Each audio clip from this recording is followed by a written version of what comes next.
오늘 주신 하느님 말씀은 요한복음 2장 1절에서 11절입니다.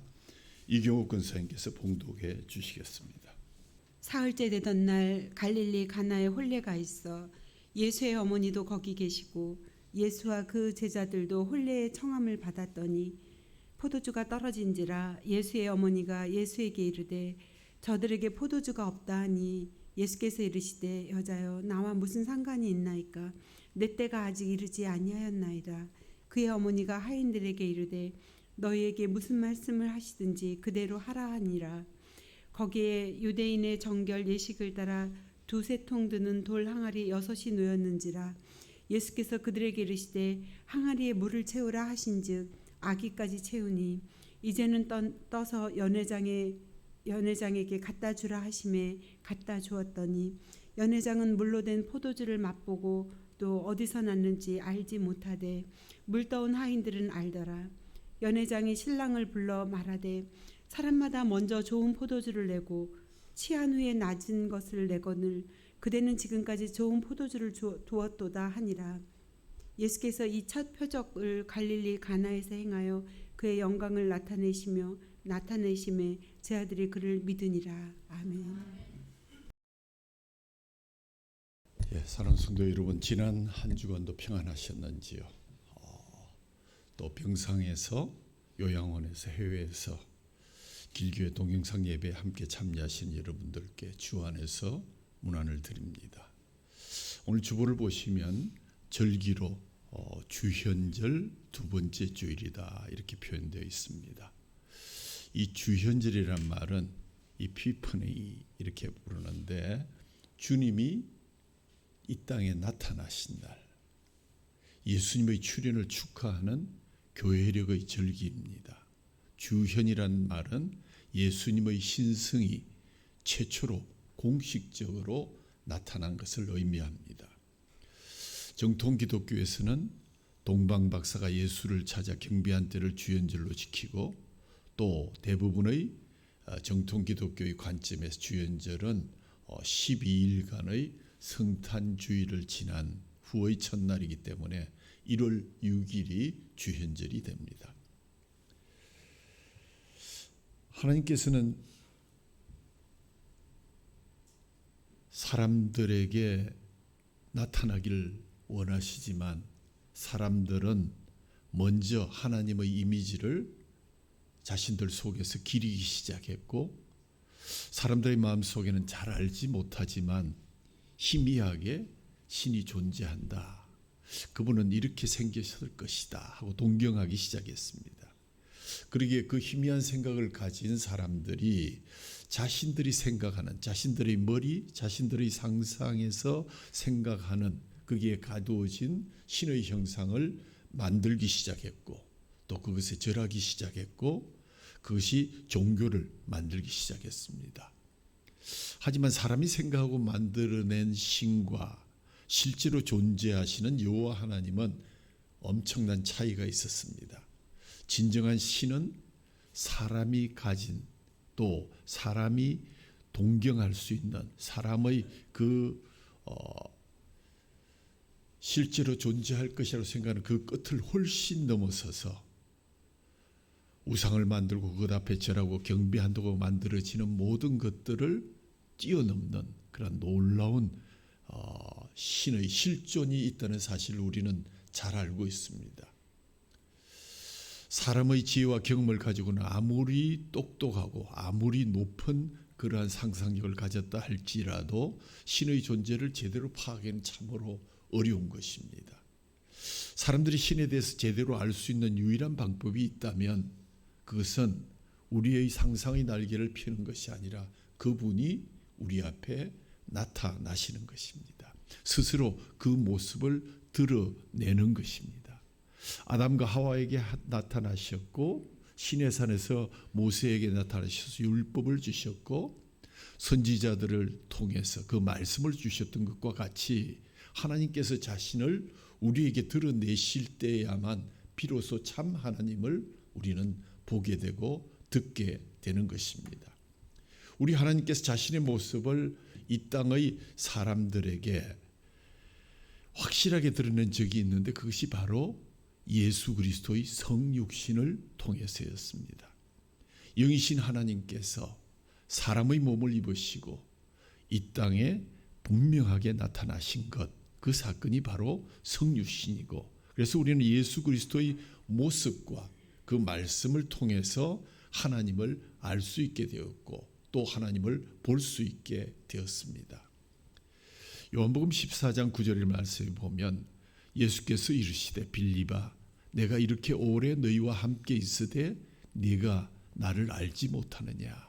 나를 본 자는 아버지를 보았고 어찌하여 아버지를 보이라고 얘기하느냐 하는 말씀이 나옵니다. 결국 제자들도 하나님 한번 보여줬으면 좋겠다. 어떻게 생겼지요? 하는 그들의 마음을 아신 예수님께서 너희들이 나를 보았는데 어떻게 하나님을 알지 못한다고 하느냐. 어찌하여 하나님을 보이라고 얘기하느냐 하는 말씀을 하신 것입니다. 주현재를 어느 시점으로 보느냐 하는 데는 몇 가지 견해가 있습니다. 첫 번째는 세례 요한에게 세례를 받으실 때 성부 하나님 성령 하나님이 함께해서 수세일을 주현절로 보는 견해가 있는가 하면 그보다 먼저 아기 예수님의 신성을 보고 동방박사들이 경배한 날을 주현절로 보는 그런 시각도 있습니다. 그런가 하면 예수님께서 모든 사역의 준비를 마치시고 공공에 나타나서 세상을 향해서 복음을 외치던 시점, 회개하라 천국이 가까이 왔다 라고 하는 그 시점이 주현절의 공식적인 시작이다 이렇게 보는 견해들도 있긴 합니다. 우린 지난주일 주현절에 관한 말씀을 들어야 하는데 연초의 특세를 마무리하는 의미에서 새로운 시작인 지금 우리는 끝을 보고 있습니다. 참된 새로움으로 새해를 시작하자는 그런 말씀을 받았습니다. 오늘 본문은 예수님께서 나다나엘을 만나서 하늘과 땅을 잇는 사다리에 대한 말씀을 하신 후에 사흘째 되는 날 가나에서 벌어진 혼인잔치에 관한 이야기입니다. 여러분들이 너무나 잘 아시는 이야기입니다. 나다나엘에게 말씀하셨던 인자를 통해서 펼쳐질 새로운 시대, 그 풍성함을 드러내는 상징을 가장 잘 표현할 수 있는 것이 결혼 예식이었기 때문입니다. 하나님의 나라는 이렇게 잔치하는 나라라는 것입니다. 물로 포도주를 만드는 기적은 공생에서 제일 처음으로 나타낸 기적입니다. 이것은 단순한 기적 자체, 기사라기보다는 주님의 메시아의 사명이 어떤 것인가를 밝히 보여준 깊은 상징성을 가지고 있습니다. 즉 물이 변하여 포도주가 되었다는 것은 인생의 삶의 변화를 일으키는 원동력이 예수 그리스도께 있으며 맹물이 포도주로 변한 것은 예수 그리스도만이 할 수 있는 능력이라는 사실을 먼저 선포하고 계신 것이라고 할 수 있습니다. 그 후에 예수님은 특별히 자신과 함께 하실 제자들에게 자신을 드러내고 또 부르셨습니다. 나를 따라오너라 내가 너희를 사람 낚는 어부가 되게 하리라 하셨습니다.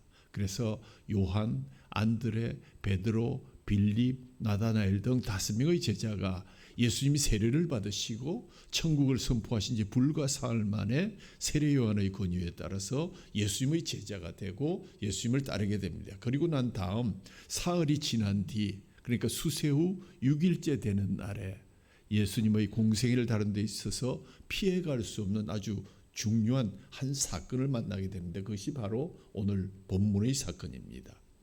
예수님께서 행하신 많은 기적들 중에 요한복음 특별히 7개를 선택해서 소개하고 있는데 그 첫 번째 행하신 표적, 작은 동네에서 일어난 따뜻한 기적이라는 소제목을 붙이고 싶은 이야기가 바로 이곳에 있습니다. 하나님의 영광을 예수 그리스도가 이 땅에 오셔서 처음 표적으로 나타낸 그 시골 마을 현장으로 달려가 보겠습니다. 때는 나다나엘을 부르신 지 사흘째 되는 날 나다나엘의 고향인 가나에서 혼인잔치가 열렸고 수많은 사람들이 몰려들기 시작했습니다. 하나님이 주신 일반 은총 중에 가장 신성한 언약의 의미 있고 놀라운 축복의 자리가 혼인잔치였습니다. 예수님과 그의 어머니와 그의 제자들이 혼인잔치에 초대를 받아서 참석했습니다. 사람들이 몰려들수록 하인들의 움직임 또한 빨라졌습니다. 이곳저곳에서 들려오는 하객들의 요청, 그 필요를 채워주기 위한 주인의 심부름에 하인들은 정신이 빠져나갈 지경이었겠죠. 이곳저곳에서 손님에게 포도주를 빨리 가져다 줘야 되겠다고 생각한 하인들이 포도주통으로 달려갑니다. 그런데 이게 웬일입니까? 포도주의 통에 포도주가 바닥이 드러나기 시작한 것입니다. 흥겨운 잔치집에 그만 포도주가 떨어지고 만 것입니다. 연회장도 당황했고 또 신랑 신부 역시 당황했을 것입니다. 하인들은 더구나 어떻게 해야 될지를 몰랐습니다. 우리가 예수를 믿는다는 것은 상식과 합리성에 근거한 삶이 아니라 주님을 믿는 믿음에 근거한 기적의 삶을 의미합니다. 믿는 자에게 하루하루 하나하나의 사건은 기적이나 다름이 없습니다. 인간의 이성을 뛰어넘는 것이 기적이라고 하지만 예수님께 그 기적은 상식이었다. 우리의 삶을 뒤돌아보아도 그의 기적은 상식처럼 우리를 뒤따라오며 펼쳐져 왔음을 부인할 수 없었고 또 그러한 기적은 이미 예비된 것이었다는 것을 우리는 잘 알고 있습니다. 죄인으로 인해서 정말 이미 죽었던 우리들이 지금 이 영광스러운 예배, 혼인잔치에 참석하면서 2000년을 뛰어넘는 과거의 한 사건에 귀를 쫑긋 세우고 그 은혜를 사모하며 또 찬양할 수 있는 것, 이것 대표적인 기적 아니겠습니까? 여러분 동의하신지 모르겠습니다. 그렇습니다. 저와 여러분이 오늘 바로 표적의 표본이요, 하나님을 주로 고백하며 예수님을 우리의 구주로 부르시며 믿음으로 고백하는 이 사건이야말로 우리 인생에 있어서 가장 큰 기적 중의 기적이라고 할 수 있을 것입니다. 기적에는 공통점이 있습니다. 기적이 일어난 모든 현장은 어떤 문제가 발생하고 그 문제 가운데 주님을 신뢰하고 믿으면 순종할 때 일어나는 반전의 사건이다. 그것을 기적이라고 부르는 것입니다. 오늘 본문의 기적 역시 심각한 문제에서 발생합니다. 3절의 말씀에 포도주가 떨어진지라, 최악의 상황입니다. 예수님께서 가나의 혼인잔치에서 예기치 못한 첫 번째 기적을 베푸신 동기가 바로 포도주가 떨어졌기 때문입니다. 포도주가 안 떨어졌으면 이 첫 번째 표적의 기회는 무기연기되었을 뻔했습니다. 예수님이 메시아임을 세상에 선포하기 위한 예루살렘 성의 장엄한 출정식도 아니요, 많은 사람에게 감동을 주기 위해서 미리 대형 언론사에 홍보한 그런 거창한 행사장도 아니었습니다. 시골의 작은 마을에 조그만한 혼인잔치에서 따뜻한 기적을 준비하신 하나님, 포도주가 떨어져서 포도주를 채워주신 것, 그것이 하나님께서 육신으로 이 땅에 오셔서 그 메시아로서의 기적을 베푸시는 기본 공식이었다는 점을 주목하셔야 합니다. 왜냐하면 우리의 인생에도 조촐한 선한 모임 중에서도 때로 포도주가 떨어질 수 있습니다. 떨어진 포도주를 주워 담는 길은 없을까? 파토난 우리의 인생, 우리의 파티를 다시 시작할 수 있는 길은 정녕 없는 것일까? 오늘 본문에 보면 있습니다. 예수님이 계시면 가능합니다. 오늘 본문에 나타난 가나안 혼인잔치에서 기적은 포도주가 떨어졌기 때문에 일어난 사건이었습니다. 이것이 신앙의 신비입니다.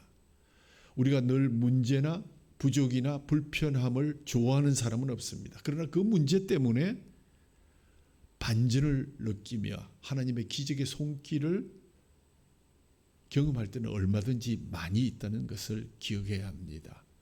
가나의 혼인잔치에 기적이 일어나고 그 잔치의 주빈이었던 연회장이 한 말을 기억하십니까? 연회장이 신랑을 불러서 일부러 말합니다.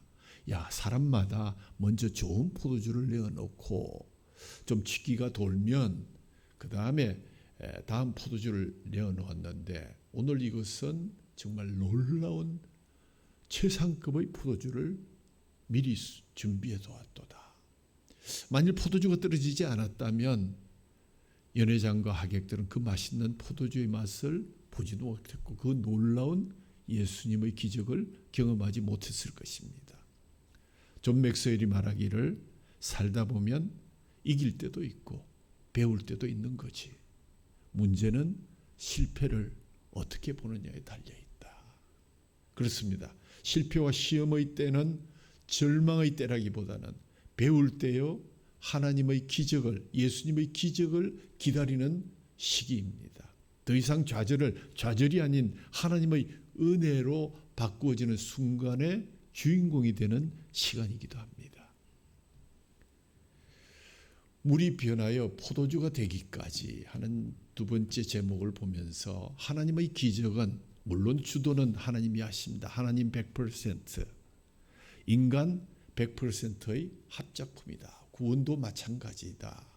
그러나 하나님의 100%가 없다면 인간의 100%가 아무리 용을 써도 우리는 기적을 일으킬 수 없고 우리는 구원의 은혜를 맛볼 수가 없습니다. 떨어진 포도주를 채우시되 좋은 양질의 포도주를 채워주심으로 첫 번째 표적을 행하신 예수님, 이로 인해서 작은 마을에 작은 축제는 계속되었고 신랑은 칭찬과 축하를 받는 놀라운 반전을 경험하게 된 것입니다. 하나님의 100%는 그렇다 쳐야 될 것 같습니다. 왜냐하면 그분은 창조주이시고 만능해 주신 하나님이시니까. 인간 100%는 이 사건에서 어떻게 찾아내야 될까? 좋은 포도주를 채우기 위해서 하나님은 어떤 사람들을 사용하셨을까? 하나님의 배려이자 순종을 요구하심을 위한 이 초청에 응하면서 온전히 도구의 역할을 잘 감당한 그러한 대표적인 두 무리를 찾으라면 첫 번째는 마리아를 꼽을 수가 있습니다. 그의 배려 깊은 동정심, 이해심, 사랑, 믿음. 예수님께서 이 첫 기적을 일으키는데 중요한 역할을 한 사람은 예수님의 육신의 어머니 마리아였습니다. 여기서 우리가 마리아에게서 두 가지 점을 배울 수 있는데 첫 번째 그의 섬세한 배려입니다. 혼인잔치에 초대받은 사람들이 흥겨운 분위기에 들떠 있었는데 먹고 마시며 즐거움을 누리느라 어느 누구도 포도주가 떨어진 사실을 알지를 못했습니다. 그러나 마리아는 하인으로부터 포도주가 떨어진 것을 이야기 듣고 잠시 후 흥이 깨어질 것 같은 분위기를 직감하면서 예수님의 어머니로서 섬세한 배려와 사랑이 넘치는 여인의 기질을 발휘했습니다. 여기서 우리는 잠시 묵상하기를 우리는 이웃의 포도주가 떨어짐에 얼마나 많은 관심과 배려를 갖고 있을까? 내 포도주만 떨어지지 않으면 되는 거지. 뭐 복잡한 세상에 이웃의 포도주까지 걱정할 것 있는가? 적어도 마리아는 그런 분이 아니셨습니다. 둘째는 마리아가 혼인잔치집에서 포도주가 떨어진 것을 알았지만 다음 액션은 오직 예수님께만 이야기한 것이다. 저는 이 사실을 기도한 것이다 라고 번역해야 될 것 같습니다. 대부분의 사람이 이런 상황을 맞이하게 되면 이 사람 저 사람에게 알리고 문제를 부각시키고 난리 났다. 이제 잔치는 끝났다. 이렇게 얘기하는 사람들이 많겠죠. 그러나 마리아는 바로 예수님께로 가서 조용히 저희에게 포도주가 없다. 포도주가 떨어졌다. 이것 하나의 기도가 아닐까요? 여러분의 포도주가 떨어졌을 때 어떤 행동을 취하십니까? 숲으로 달려가십니까? 옆집으로 가서 빌리러 가십니까? 예수님한테 기도하셔야 합니다. 첫 번째 레슨입니다. 참으로 지혜 있고 믿음 있는 예수의 어머니는 연회장에게도 신랑 신부에게도 말하지 않고 오직 한 분 예수님께만 기도하듯 말했습니다. 문제를 세상에 맡기지 아니하고 예수님께 가져가는 그의 믿음은 기적의 중요한 도화선이 된 것이 분명합니다. 마리아는 우리 인생사 모든 문제 해결자는 예수님이다라는 사실을 잘 알고 있었습니다. 그 사실을 다리처럼 연결해 주는 기록을 굳이 덜춘다면 누가복음 2장의 사건을 기억해야 될 것입니다. 12살 시절에 예수가 유월절 가족들과 함께 예루살렘에 갔다가 실종되어서 사흘 후에 성전에서 찾게 됐는데 선생들과 앉아서 토론을 하고 있었다.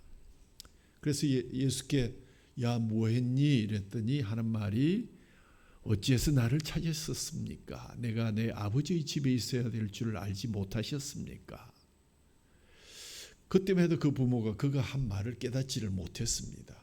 예수께서 함께 내려가사 나사렛에 이르러 순종하여 받드시더라. 그 다음에 나오는 말씀이 그 어머니는 이 모든 말을 마음에 두니라. 오늘 이 말씀에도 그 비슷한 장면이 나옵니다. 섬세한 배려. 정말 예수님이 여자여 나와 무슨 상관이 있나이까? 내 때가 아직 이르지 아니했습니다. 이때 즉각적으로 예수님의 어머니인 마리아는 누가복음 2장의 사건을 떠올렸을 것입니다. 그러면서 하인들에게 명령하기를 너희에게 무슨 말을 하든지 그대로 행하라. 마리아가 한 말은 두 마디밖에 없죠. 저들에게 포도주가 떨어졌습니다. 떨어졌다. 아들에게 얘기했고 하인에게 너희에게 무슨 말씀을 하시든지 그대로 행하라. 성도 여러분, 문제 해결이 우리의 상식으로 해결되는 것이 아닙니다. 우리의 상식과 경험으로 도저히 이해가 안 되는 일들이 그분의 뜻 안에서 수없이 일어났고 또 그 수혜자가 우리였고 지금도 수없이 일어나고 있음을 우리는 기억해야 하며 우리가 겸허히 배워야 할 마리아의 믿음과 지혜를 우리가 배워야 할 것입니다. 포도 없이 만들어지는 포도주의 사건, 이것은 믿음으로 기도함으로 이루어졌습니다. 포도주는 예수님이 만드셨지만 주님이 종종 하신 말씀이 내 믿음이 너를 구원하였느니라. 오늘 어쩌면 어머니의 믿음이 기적을 이루었습니다 라고 우리에게 들려주는 것 같습니다. 여기서 좀 불편한 예수님의 대답, 좀 건방진 것 같기도 하고 여자여 나와 무슨 상관이 있나이까? 내 때가 아직 이르지 아니하였나이다.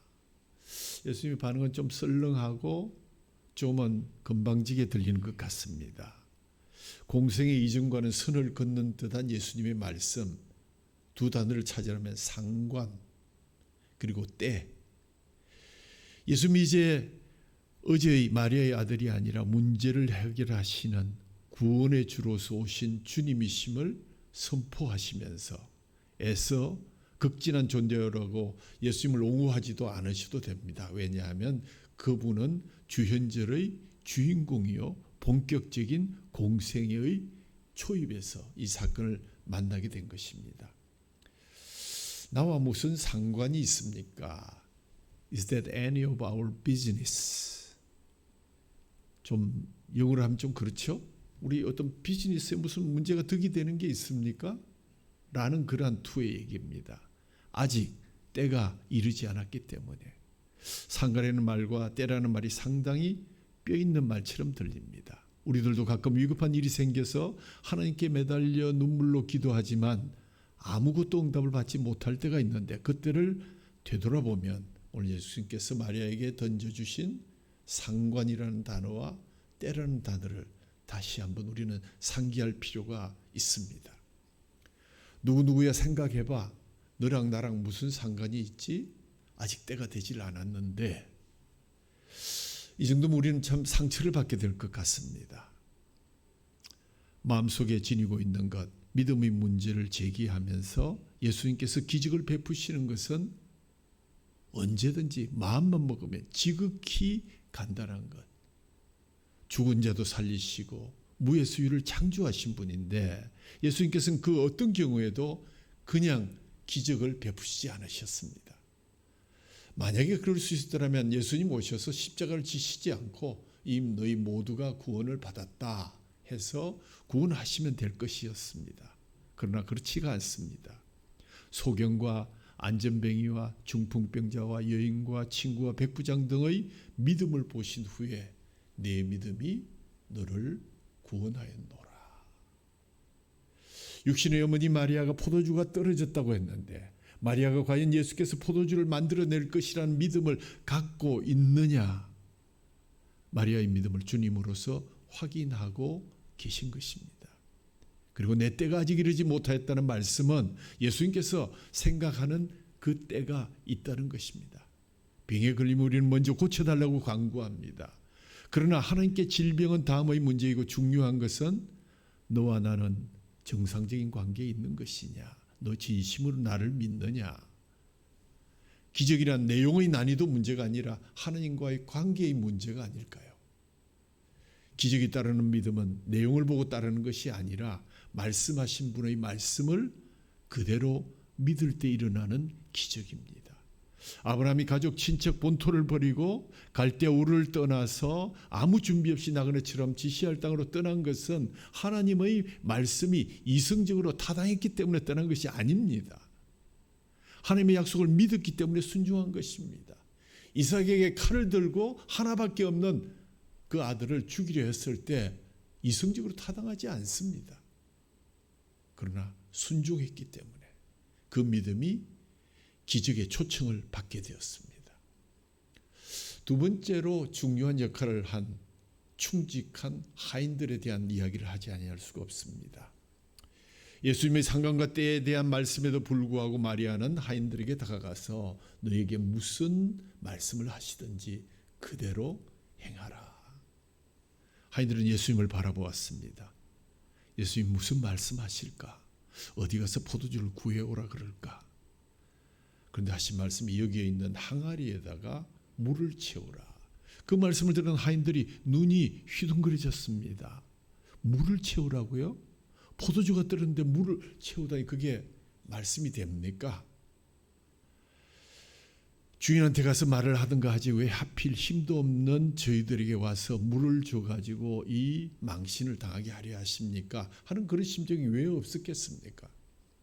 그러나 마리아가 말하기를 너희에게 무슨 말씀을 하든지 그대로 행하라는 말씀을 기억하면서 하인들은 마리아가 너희에게 무슨 말씀을 하든지 그대로 하라는 그 명령과 그들의 상식 사이에서 잠깐 혼돈과 방황의 시간을 가졌겠지만 그럼에도 불구하고 충직한 그 집의 종들은 주께서 시킨 대로 항아리에 물을 채웁니다.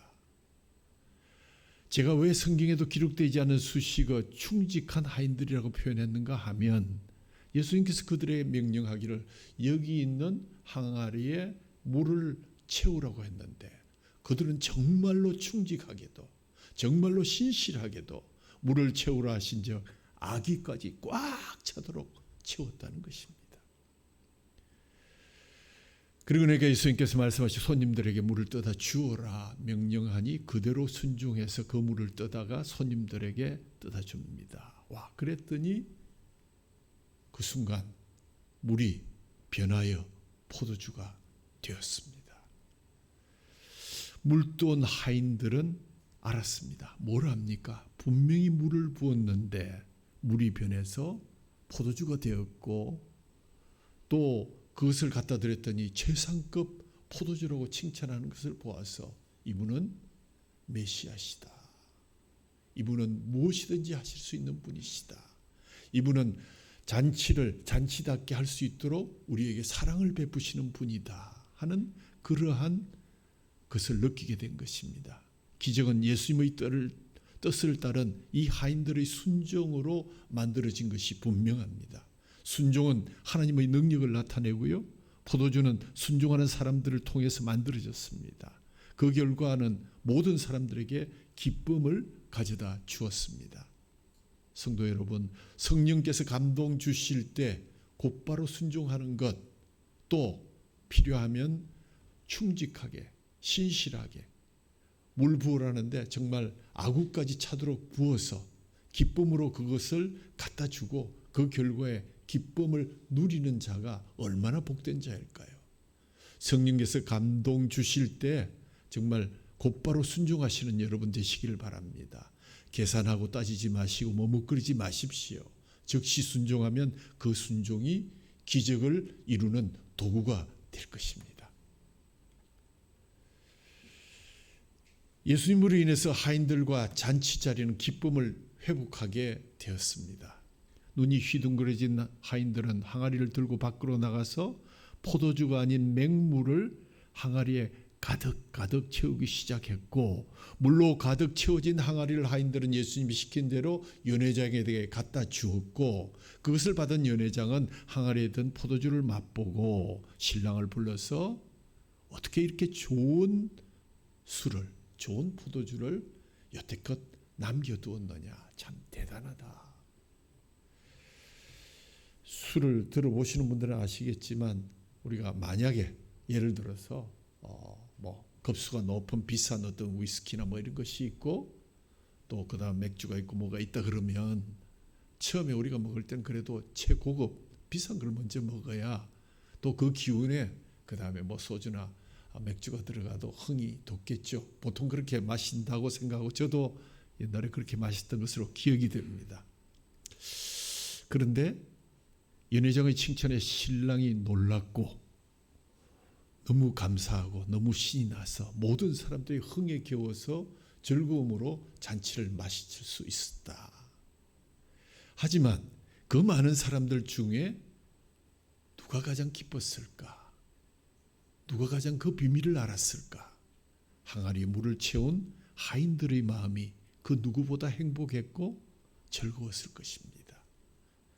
물론 물이 포도주가 되었다는 그 기적의 기쁨도 있었지만, 이분이 메시아 예수님이다.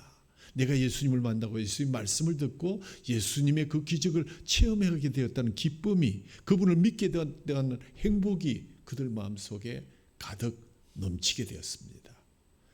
이로 인해 예수님의 제자들도 진심으로 예수를 믿게 되었다는 마지막 그 고백의 소리가 터져 나오자 하인들이 얼마나 감사했을까. 시간이 지날수록 물로 항아리를 채운 이 충직한 하인들이 기쁜 잔치의 주인공으로 변하고 있었습니다. 혼인잔치 위기를 넘기고 무리의 기쁨을 회복시키신 예수님, 인간의 필요를 채우시고자 자신을 드리려고 이 땅에 오신 참된 주님이셨습니다. 종국에 우리의 필요를 채우시고자 십자가를 지시고 희생 제물이 되셨고, 그 몸은 깨어졌고 마지막 한 방울까지 그 피를 주셨습니다. 잔치집의 기쁨을 깨뜨리지 않으시려는 예수님의 진솔한 사랑과 마리아의 믿음과 아기까지 물을 꼭꼭 채웠던 하인들의 순종이 마침내 기쁨의 잔치에 닥쳐온 위기를 극복하고 더 큰 기쁨을 잉태하게 된 것, 얼마나 놀라운 일인지요. 제가 이 본문으로 처음 설교했을 때가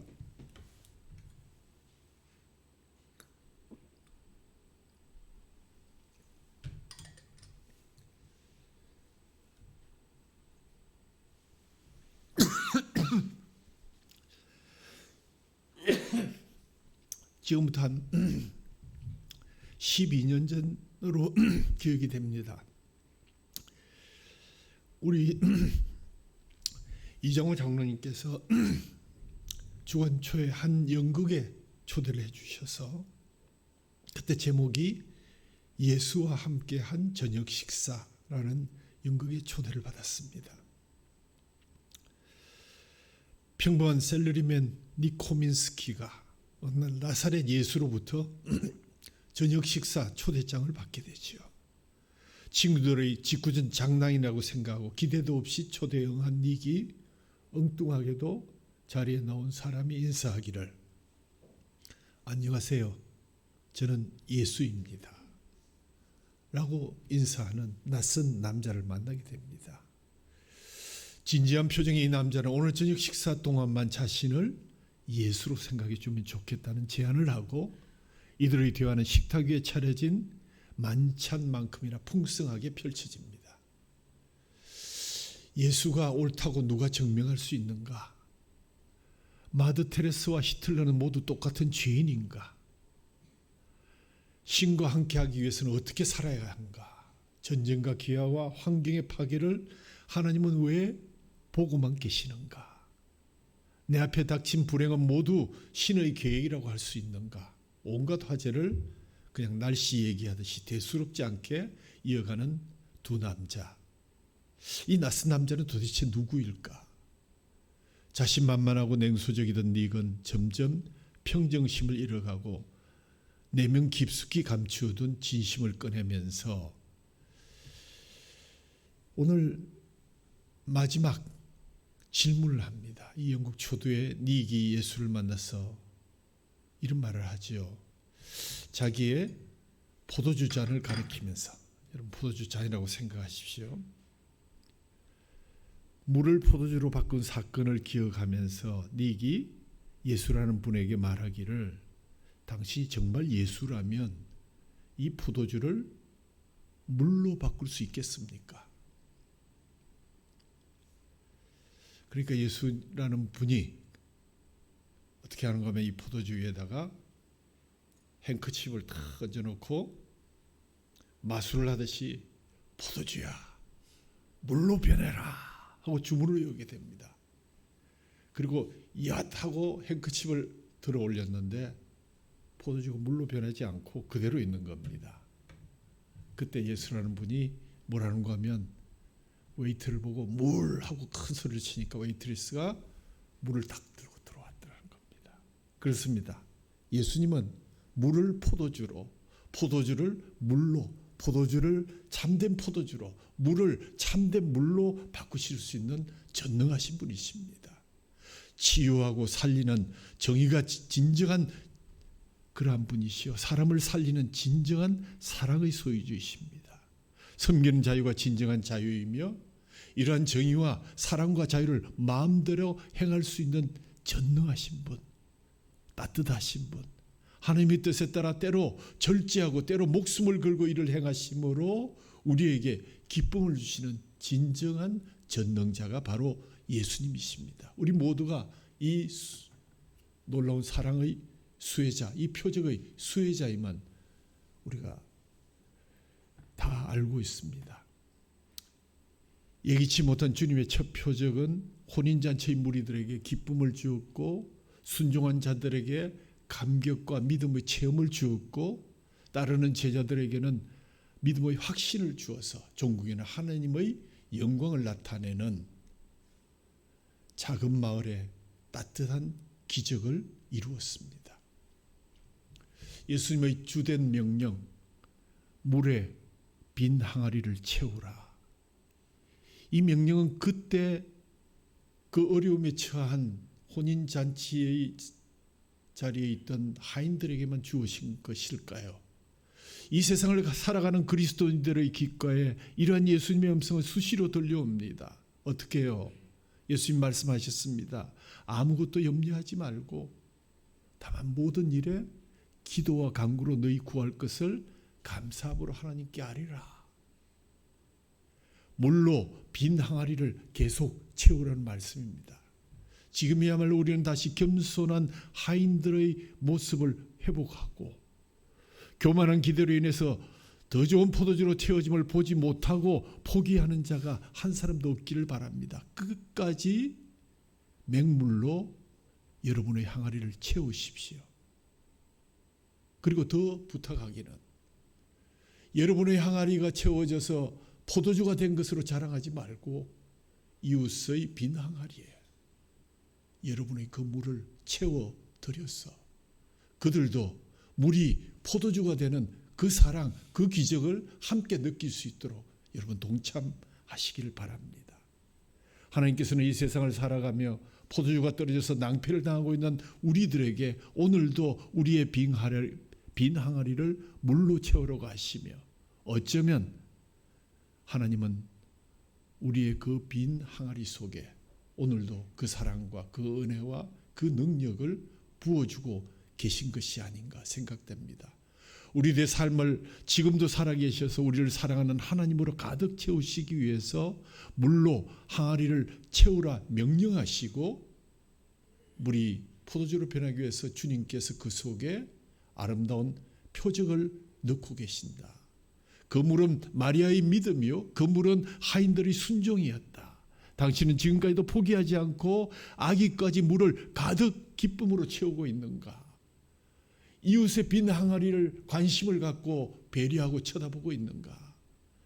이웃의 항아리에 당신께 보여준 그 포도주를 부어줄 그러한 사랑을 갖고 있는가? 결론은 그렇습니다. 물로 여러분의 빈 항아리를 채우십시오. 여러분 것만 말고 여러분의 이웃의 것도 함께 그 포도주로 채우십시오. 아기가 넘치도록 우리의 필요를 채우시고 기쁨을 회복시키시는 주님은 지금도 우리의 항아리에 포도주를 넘치게 채우고 계심을 확신하면서 찬양하는 저와 여러분이 되기를 바랍니다. 우리 다음 어릴 때 불렀던 찬송 잘 보일는지 모르겠는데, 예수님이 말씀하시니 물이 변하여 포도주 됐네. 1절만 우리 두 번 연달아 부르도록 그렇게 하겠습니다. 박수를 치셔도 됩니다.